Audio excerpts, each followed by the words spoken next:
श्री रामकृष्ण लीला प्रसंग स्वामी शारदानंद जी द्वारा लिखित पाठ संख्या 84। मधुर भाव का सार तत्व। मधुर भाव अन्य समस्त भावों का समष्टि स्वरूप तथा उससे भी अधिक है। वैष्णवाचार्यों ने मधुर भाव को शांत आदि अन्य चार भावों का समष्टि स्वरूप तथा उससे भी अधिक माना है, क्योंकि प्रणयिनी नायिका कृतदासी की भांति अपने प्रेतम की सेवा करती है। सखी की तरह समस्त स्थितियों में उनको योग्य परामर्श प्रदान कर उनके सुख में सुखी तथा दुख में दुखी होती है। माता के सदृश सर्वदा उनके शरीर मन पोषण तथा मंगल कामना में नियुक्त रहती है और उसी प्रकार अपने को सर्वथा भूलकर प्रेतम के कल्याण साधन तथा मनोविनोदन में संलग्न हो उनके चित्त को अपूर्व शांति से आप्लावित करती रहती है। जो नायिका इस प्रकार प्रेम में आत्मविस्मृत हो प्रेतम के कल्याण तथा सुख साधन के निमित्त सब प्रकार से दत्त चित्त होती है, उसी का प्रेम सर्वश्रेष्ठ है एवं भक्ति शास्त्र में उसी को समर्था प्रणयिनी कहा है। स्वार्थ संबंध युक्त प्रेम का समंजसा तथा साधारणी रति के नाम से निर्देश किया गया है। समंजसा रति संपन्न नायिका प्रेतम के सुख की तरह स्वात्म सुख की ओर भी समान रूप से ध्यान रखती है तथा साधारणी रतिशालिनी नायिका केवल अपने ही सुख के निमित्त नायक को प्रिय समझती है। मधुर भाव की सहायता से श्री चैतन्य देव द्वारा लोक कल्याण साधन। विषय सुख का विषवत परित्याग कर जीवन को नियंत्रित करने तथा प्रेम का आश्रय लेकर श्री कृष्ण प्रिया का स्थान ग्रहण करने की शिक्षा तथा नाम महात्म्य के प्रचार द्वारा भगवान श्री चैतन्य देव ने हमारे देश से व्यभिचार को दूर करने तथा कल्याण साधन करने का प्रयास किया था। फलतः उनके भाव तथा उपदेशों ने पथभ्रष्ट लोगों को मार्ग दिखाकर समाज विच्युतों को नवीन समाज में ग्रथित कर जाति से बहिष्कृत व्यक्तियों का भगवत भक्त रूप जाति में समाविष्ट कर तथा समस्त संप्रदायों के सामने त्याग वैराग्य का महान आदर्श स्थापन कर सभी का विशेष कल्याण किया था। इतना ही नहीं अपितु श्री जगतपति के तीव्र ध्यान तथा अनुचिंतन से पवित्र हृदय साधकों के लिए साधारण नायक नायिकाओं के प्रणय तथा मिलन जनित अष्ट सात्विक विकार नामक मानसिक तथा शारीरिक विकार समूह वास्तव में उपस्थित होते हैं। इस बात को श्री चैतन्य देव के अलौकिक जीवन के द्वारा निसंदिग्ध रूप से प्रमाणित कर वैष्णव संप्रदाय में प्रचारित मधुर भाव ने उस समय अलंकार शास्त्र को आध्यात्मिक शास्त्रों के अंगीभूत किया था।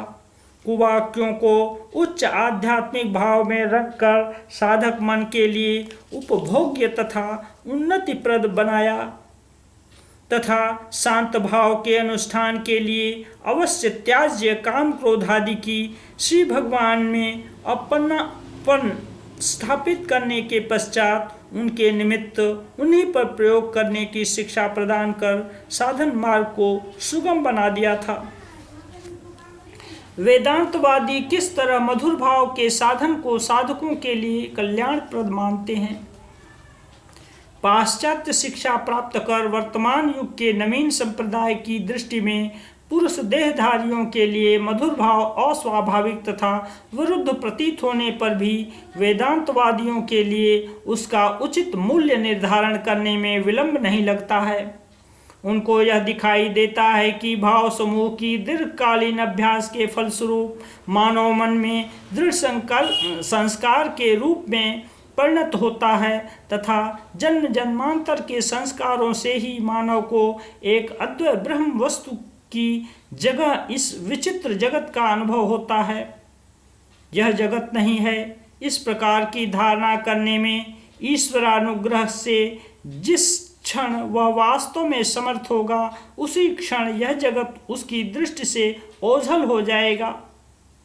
जगत विद्यमान है ऐसा चिंतन करने के कारण ही मानव के समक्ष जगत अवस्थित है। मैं पुरुष हूँ, अपने बारे में इस प्रकार का चिंतन करने के फलस्वरूप ही मुझे पुरुष भाव की प्रतीति होती है तथा अन्य लोग अपने शरीर को स्त्री रूप से धारणा करने के कारण ही स्त्री भाव को प्राप्त किए हुए हैं। साथ ही हम यह देखते हैं कि मानव के हृदय में जब कोई भाव प्रबल हो उठता है उस समय वह विपरीत भावों को पूर्णतया आच्छादित कर क्रमशः उन्हें विनष्ट कर देता है। अतः ईश्वर पर मधुर भाव रूप संबंध का आरोप कर उसके प्राबल्य से साधक के हृदय स्थित अन्यान्य भावों के आच्छादन तथा क्रमशः उनको दूर करने के प्रयास को वेदांतवादी पैर में चुभे हुए कांटे को दूसरे कांटे से निकालने का प्रयास जैसा मानते हैं। मैं देही हूँ, इस प्रकार की अनुभूति ही मानव मन के अन्य समस्त संस्कारों का मुख्य अवलंबन है तथा उस देह के संयोग से मैं पुरुष या स्त्री हूँ, इस तरह का संस्कार ही सबसे प्रबल है। श्री भगवान पर पतिभाव का आरोप कर मैं स्त्री हूँ यह चिंतन करते हुए साधक अपने पुरुष भाव को भूलने में समर्थ होने के बाद मैं स्त्री हूँ इस भाव को भी सहज में ही परित्याग कर भावातीत अवस्था में उपस्थित हो सकता है। यह कहना अनावश्यक है। अतः मधुर भाव की सिद्धि होने पर साधक के लिए भावातीत भूमि के निकटतम स्थल में पहुँचने की बात वेदांतवादी दार्शनिकों को सर्वथा विदित है। श्री राधा भाव को प्राप्त करना ही मधुर भाव के साधन का चरम लक्ष्य है। यहाँ पर प्रश्न हो सकता है कि क्या राधा भाव की प्राप्ति ही साधक का चरम लक्ष्य है? इसके उत्तर में यही कहना है कि वैष्णव गोस्वामियों ने इस समय उस बात को अस्वीकार कर सखी भाव की प्राप्ति को ही साध्य तथा महाभाव स्वरूपा श्री राधिका के भाव को प्राप्त करना साधकों के लिए असाध्य कहकर प्रचार किया है। किंतु ऐसा करने पर भी प्रतीत होता है कि श्री राधा भाव को प्राप्त करना ही साधक का चरम लक्ष्य है, क्योंकि यह देखा जाता है कि सखी वृंद तथा श्री राधिका के भाव में गुणगत किसी प्रकार की भिन्नता नहीं है, केवल परिमाणगत भिन्नता विद्यमान है। यह देखने में आता है कि श्री राधा रानी की तरह सखी गण भी सच्चिदानंद घन श्री कृष्ण का पति भाव से ही भजन करती थीं तथा श्री राधिका के साथ मिलन होने पर श्री कृष्ण को सबसे अधिक आनंदित होते हुए देखकर उनको सुखी करने के निमित्त ही श्री राधा कृष्ण के मिलन के लिए सर्वदा वे प्रयत्नशील रहती थीं। साथ ही यह देखने को मिलता है कि श्री रूप, श्री सनातन, श्री जीव आदि प्रत्येक प्राचीन वैष्णवाचार्य श्री वृंदावन में रहकर मधुर भाव को परिपुष्ट करने के लिए अलग अलग श्री कृष्ण विग्रह की सेवा करते हुए अपना जीवन व्यतीत करने पर भी उन श्री विग्रह के साथ श्री राधा रानी की मूर्ति प्रतिष्ठित कर सेवा करने का उन्होंने प्रयास नहीं किया है। इससे यह अनुमान किया जा सकता है कि ऐसा न करने का कारण यह है कि संभवतः वे अपने को राधा स्थानीय समझते थे। वैष्णव तंत्रोक्त मधुर भाव का जो विस्तृत आलोचना करना चाहते हैं वे श्री रूप, श्री सनातन तथा श्री जीव आदि प्राचीन वैष्णव आचार्यों के ग्रंथों का एवं श्री विद्यापति चंडीदास आदि वैष्णव कवियों के पूर्व राग, दानमान, माथुर लीला संबंधी पदावलियों का अवलोकन करें।